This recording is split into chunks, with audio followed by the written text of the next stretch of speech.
What's up, y'all? Sparta here.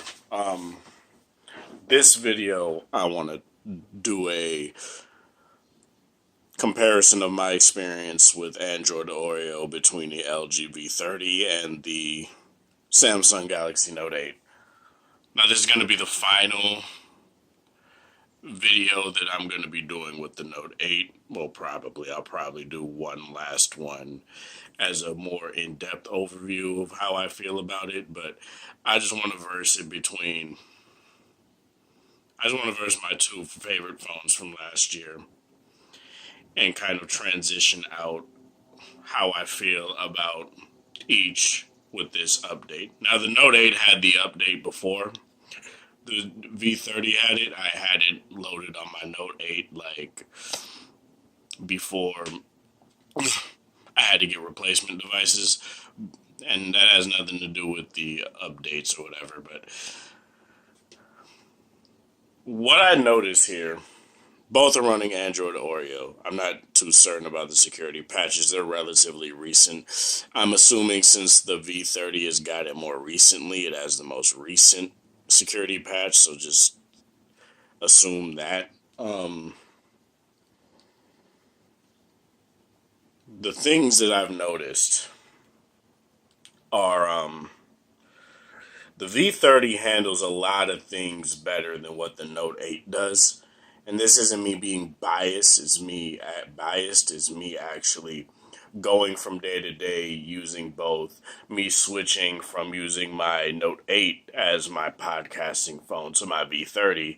And what I want to tell you guys is that V30 is like hands down superior when it comes to Bluetooth audio streaming over 3, 4, 5 hours consecutively, even 6, compared to the Note 8. Now, I'm gonna give you guys a little night to night. I can't necessarily say day to day because I work overnights, but night to night synopsis of how my night goes. I wake up, I typically take my phone off the charger, I put both phones in my pocket, I connect my Bluetooth headset to it, and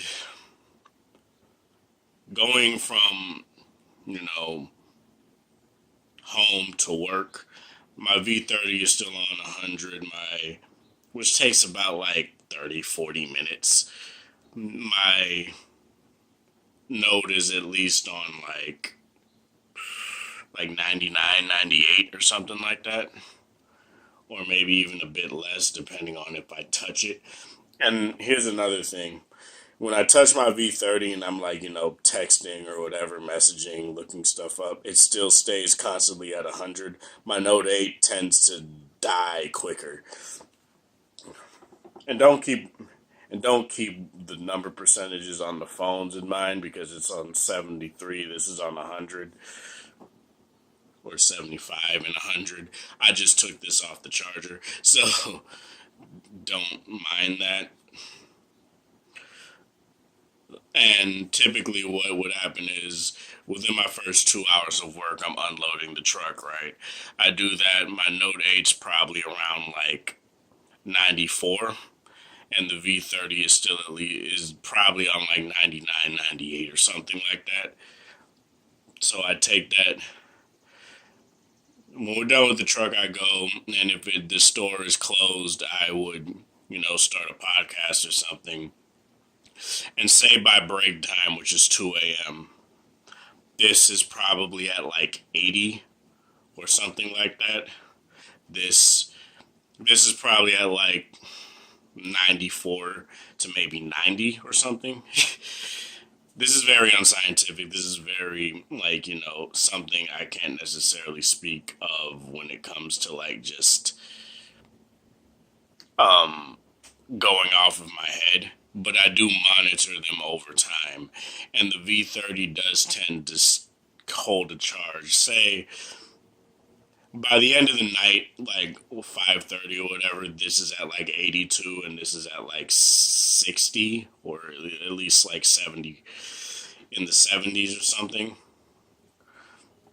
So it's not that big of a disparity, but 10%, a 10% gain of battery life with both of these having the same size battery, same ish OLED technology, screen technology, same ish screen size and stuff like that, same screen resolution, kind of, sort of. It's very weird that, and it doesn't, and the whole screen resolution shit doesn't really matter because they tend to stay in my pocket for hours on end anyway. But it's just something I want to point out. Um, so yeah, typically I end the night with this on like 83, 85, 82 at the lowest. This is around like what it is now, which is like 75 or something like that. What else? Sheer performance. The V30 does do a bit better. The Note 8, by and large, is not as bad as it was before the Oreo update. The Oreo update smoothens this phone's performance out a lot, and it's very nice what Samsung has done to make performance something great. But one thing that I will say is still an issue for me is the S Pen. The S Pen still gets stuck, as you guys can see. The only real difference is that I can actually get it out now. But of course, as soon as I start a video, this wants to work. You guys see sometimes it has that delay and it sticks. Sometimes it'll do that in the silo itself and I can't get it out.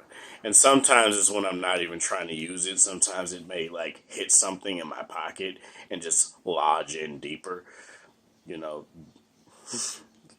So I wish they find a better way to implement that. Probably not have some sort of cheap plasticky, like wobbly, very unreliable way to make it click. Because I don't necessarily want the click to go away. My video when I said my S Pen was stuck, when I said it was very, I wish they'd do away with that. I don't necessarily agree with that now because it's nice and it's a nice touch. But at least make it so my $1,000 phone that has an S Pen, that has a stylus that's meant to be used with the phone doesn't get stuck in the phone. That's all I'm saying. It didn't happen with the Note 5 ever for me, so I don't know why it's happening with the Note 8 now. Key differences when it comes to the updates on here. Now, technically, I guess you can call this an LG V30 ThinQ. This is still a Note 8. But one thing I do want to show you guys real quick is that during work, I shattered. It hit a kind of similar to my V20. It hit the line and it just cracked. It shattered my camera glass. Now I can get this fixed for like $35, $40, so it's not that big of a deal. But I just wanted to show you guys. At least it wasn't the back glass. But overall, the cosmetically, these have held up pretty well. The only thing I will say about the Note 8 though is that there's this scratch that just randomly got there on my screen. It's up here somewhere. You guys probably can't see it. And there's also a nick right here. I also don't know how that happened. I haven't dropped these phones ever, so it's just weird that that's happened with both of them. Now I want to talk about the things that I wish both would copy from one another. What I want LG to do with whichever phone they do next is I want them to have some sort of hardware-ish home button type thing. And let me turn this screen down. Because it's very nice to have that on the Note 8. It makes it easier for me to, like, press that down and then use the iris sensor. Whereas on the V30, I have to press,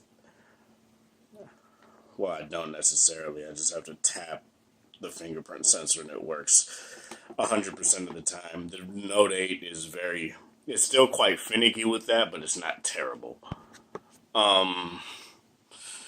What else? One thing I do want more manufacturers to do is in their game launcher thing. Let me go into a game here. What's a good game I can do? Let me do Mortal Kombat X, I guess. I want more companies to add a record feature native into the phone rather than me having to download third party apps to make it happen. That's something that I want more companies to do because it's very nice. I don't know if like the Razer phone has that or not. If you have one, let me know in the comment section if it does, because it's kind of stupid if it doesn't. Yet it's called a gaming phone. um, yeah, I wish more companies would have that. Honestly, I would like more phones that have styluses too. That isn't like the LG Stilo, like lower end phones. But it's whatever. If that's how LG wants to do it, fine. Or manufacturers want to do it, fine. I don't really care. The Note is more than ample to have a stylus with. Things I want Samsung to copy from LG, or at least, be inspired by LG to do, is have a better manual mode.